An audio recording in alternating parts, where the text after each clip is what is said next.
Hello everyone. Today I'll continue sharing with you the story of the single mother Diệu Hân. I hope you enjoy the video. After the wedding, the house slowly returned to its quiet. The flower arrangements still held their fragrance, filling every corner of the room. Hân's wedding dress was carefully hung behind the wardrobe door, so white that every time she looked at it, her heart gave a soft tremble. The laughter and lively chatter were gone. The long stream of congratulations had faded, leaving behind a stillness that felt gentle and tender. Hân sat on the edge of the bed and opened a small suitcase. She folded her clothes slowly, each item handled with care, as if afraid to disturb this rare sense of peace. It wasn't the rush of preparing for a trip, but the sweet, shy confusion of someone about to step into a journey meant for just two people. Hân leaned against the doorway, watching her. He didn't do anything, just looked as if trying to memorize this ordinary moment. Hân lowering her head, a few strands of hair brushing her cheek, her eyes softer than anything he had ever seen. "I'm only bringing a few things," Hân said, as if explaining, though no one had asked. "This trip, I want it to be light." Hân smiled, stepped closer, and placed a thin jacket into the suitcase. "The sea gets windy at night," he said softly, "in case it gets cold." Hân looked at him and laughed without thinking. Not a loud laugh, just a small smile, the kind that comes from feeling naturally cared for, without worry or defenses. Outside in the yard, the afternoon sunlight fell slowly. The banquet chairs hadn't all been cleared away yet. A few ribbons still clung to the branches. Traces of a significant day remained, no longer noisy, just an aftertaste. Hân zipped the suitcase shut and took a deep breath. "It's strange," she said. "I thought I'd be exhausted after the wedding, but right now I feel very calm." Hân reached for her hand. "Because you don't have to brace yourself anymore," he said quietly. "This trip isn't about running away, just about being together." Hân nodded. In that moment she realized she wasn't nervous about the journey, but about the feeling of finally living at their own pace. No interruptions, no pressure. The suitcase stood neatly by the door. They stood beside it, looking at it like a small milestone, marking the beginning of a time that belonged only to them. They hadn't set off yet, but their hearts were ready. And in the house still scented with wedding flowers, Hân and Hân understood. Their honeymoon began at that very moment, when they chose to slow down together before going far. The car left the residential area while the sky was still early gray. Familiar roads slipped behind them. The rows of trees thinned, the houses grew lower, then disappeared behind long stretches of concrete leading to the airport. Hân rested her head against the window.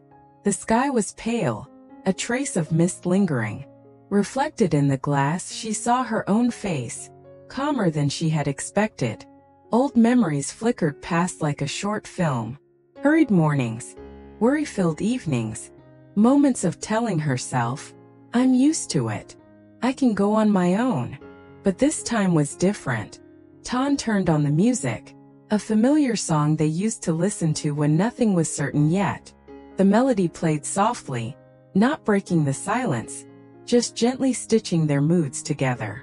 Hân hesitated for a second, then placed her hand over Hân's. No words, just a very light touch. Hân didn't turn to look. He simply squeezed her hand gently as if he understood. In that moment, the nervous flutter in Hân's chest slowly dissolved, replaced by a tender sense of reassurance she hadn't allowed herself to feel in a long time. The airport appeared vast and bright. People moved back and forth, suitcase wheels rolling smoothly across polished stone. In that crowded space, Hân was surprised to feel not lost at all. She walked beside Hân, still holding hands, as if the whole world had narrowed to their shared steps. As the plane began to taxi, Hân looked out the small window. The runway stretched, then the city shrank smaller, blurrier. "What are you thinking about?" Hân asked softly. Hân smiled. "I'm thinking we're finally going. Not to escape anything, but to begin." Han nodded. The steady hum of the engines filled the cabin as the plane lifted off. In that slight lurch, Han held his hand tighter, not out of fear, but to hold on to this very real feeling. They were leaving together. The long flight passed in light sleep, waking in midair. Outside were endless white clouds. Below, thousands of kilometers slowly being bridged.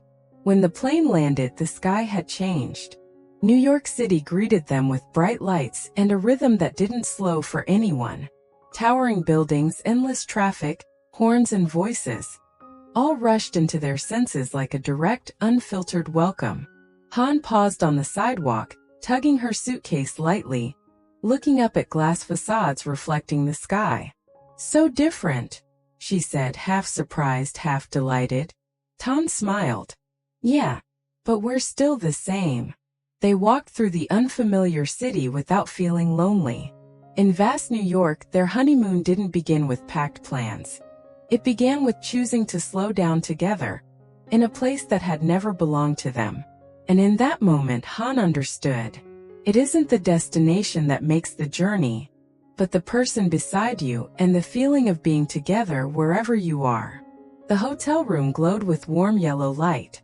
Beyond the large window, the city was still awake. Streams of light stretching endlessly, like veins pulsing through a giant body. Han stood by the window, her hand resting on the cool glass. Below, traffic flowed without pause. Distant horns mixed with the wind, forming a rhythm unlike anything she'd known. "This city never stops," Han said quietly. Han set the suitcase aside and came up behind her. He didn't embrace her right away, just stood close enough for her to know she wasn't alone. "But we can," he replied. Han turned to him. In the room's light, Tana's face looked clear.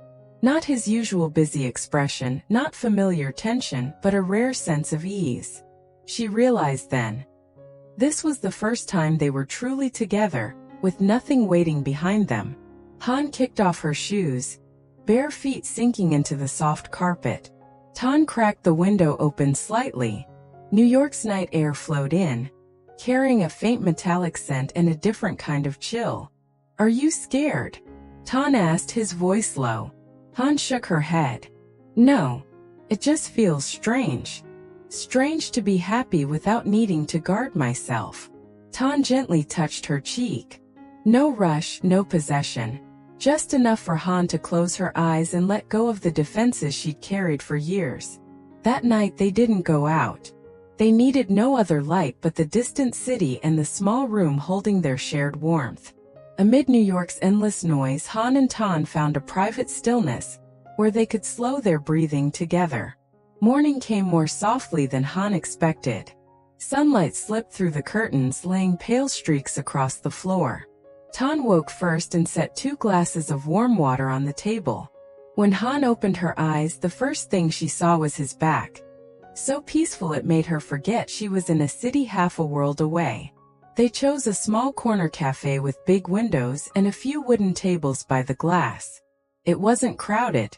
The scent of freshly roasted coffee drifted lightly, mixed with soft jazz. Han sat by the window, both hands around a hot cup. She watched people pass. Fast, decisive, each carrying a story she didn't need to know. "Everyone here seems in a hurry," Han said. "Yeah," Tan smiled. "But we're not." They ate breakfast slowly. No plans, no schedules, just small things. The coffee slightly bitter, the bread crispier than back home, the morning light here cool but pleasant. Han suddenly set her cup down and looked at Tan for a long moment. "If life gets busy again, can we still keep mornings like this?" Tan didn't answer right away. He reached for her hand and placed it on the warm wooden table. "As long as we remember this feeling," he said slowly, "we can begin again anywhere." Outside the window, the city kept moving. But in that small cafe, Han and Tana's honeymoon continued in its own way, quiet, unshowy, yet deep enough for them to know they were living truly happy days. Central Park opened before them like a breath within the city. Greenery stretched wide, winding paths curved gently. Leaves whispered underfoot. Han slowed her steps as if afraid to break this rare calm. Tan walked beside her, hands in his coat pockets, shoulders brushing lightly. They didn't need to hold hands, the closeness was enough. They sat on a wooden bench by the lake. The water lay still, reflecting a pale blue sky. Han gazed into the distance, her voice soft. Before, I didn't dare think about the future. I only thought about getting through each day. Tan listened without interrupting. And now, Han continued, I'm still afraid, but it's a different fear. I'm afraid I won't be able to hold on to days like this. Tan turned to her and looked for a long time. No one can hold on to everything forever, he said slowly. But we can choose to walk together when things change. Han nodded. No more reassurance was needed. Just knowing that fear was no longer hers alone. Night fell quickly. City lights came on in layers like artificial stars. The Brooklyn Bridge appeared long and steady, its cables crisscrossing like threads binding past and present. They walked slowly along the pedestrian path. The wind grew stronger, carrying cold air and the river's scent. Below, traffic flowed endlessly, its noise thinned by the wind. Han shivered. Tan took off his jacket and draped it over her shoulders. No questions, no explanations. They stopped midway across the bridge. The city lay behind them, the future ahead. Han looked down at the dark water and spoke very softly. If there are times when I'm tired, when I fall silent. Tan placed his hand over hers. Then we stop, he said. You don't have to be strong all the time. Not a promise. Just a gentle agreement, enough to settle Han's heart. A passing tourist offered to take their photo. Han grew a little shy and straightened instinctively. Tan laughed. Just stand like you were. Han looked at him, then relaxed her shoulders. Tan wrapped an arm around her back, not tight. The camera clicked softly. In the photo, they weren't beaming or posing. They just stood close. Two people who had gone far enough to know that what they needed wasn't perfection, but presence. Han looked at the photo on the screen and smiled. I like this one. Why? Tan asked. Because we look real. Tan nodded. Yeah, and enough. They kept walking, leaving the bridge, merging into the crowd. New York remained loud and hurried. But in the city that never sleeps, Han and Tana's honeymoon continued quietly, through parallel footsteps, deep silences, and the clear feeling that they were moving forward together. The rain came quickly without warning. At first, only a few scattered drops fell on the pavement. Then suddenly, it grew heavier, stretching into slanted lines of rain between the towering buildings.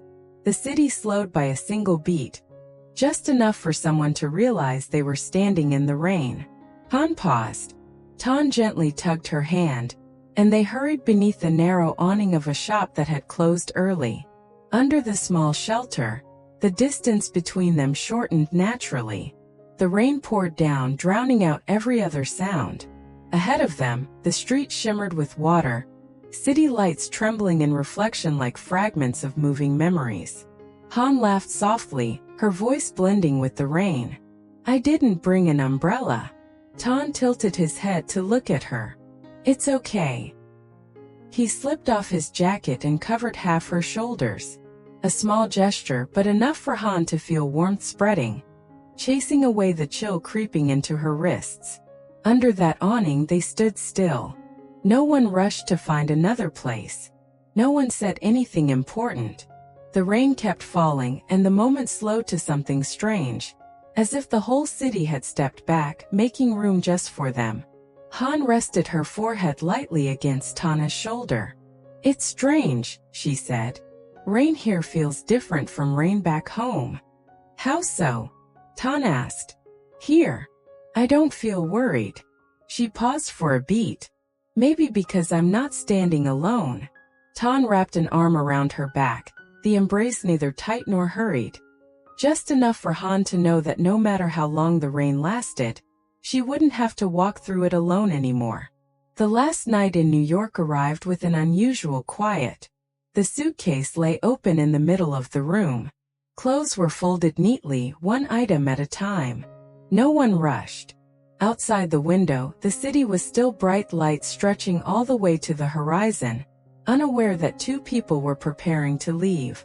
Han sat on the edge of the bed, holding a carefully folded train ticket. She looked at it for a few seconds, then placed it into a small pocket of the suitcase, as if tucking away a memory. "I'll miss this place," Han said without turning around. Han paused halfway through zipping the suitcase. "What will you miss?" Han thought for a moment. "Not the city," she replied. "I'll miss the feeling here, the feeling of living slowly, of being together without carrying anything on our shoulders." Han sat down beside her. The warm yellow light softened Han's face, calmer and deeper than when they first arrived. "We'll be busy again," he said honestly. "There will be times we're tired, times we argue." Han nodded. "I know." Han took her hand. "But if we ever forget that we once had days like these," he continued, "we just have to remember." Han turned to look at him. In that moment, she realized that the sense of longing didn't make her sad. It made her feel secure. Because the beautiful things that had happened weren't meant to be held onto forever, but to be carried along. They stood by the window a while longer. No photos. No goodbyes to the city. Just silence, watching the distant lights, like witnessing a chapter of life closing gently. Han rested her head on Tana's shoulder. "Let's go home." Tan nodded. "Yeah, let's go home." And on that final night, in a New York that never slept, their honeymoon ended not with regret, but with a very clear feeling.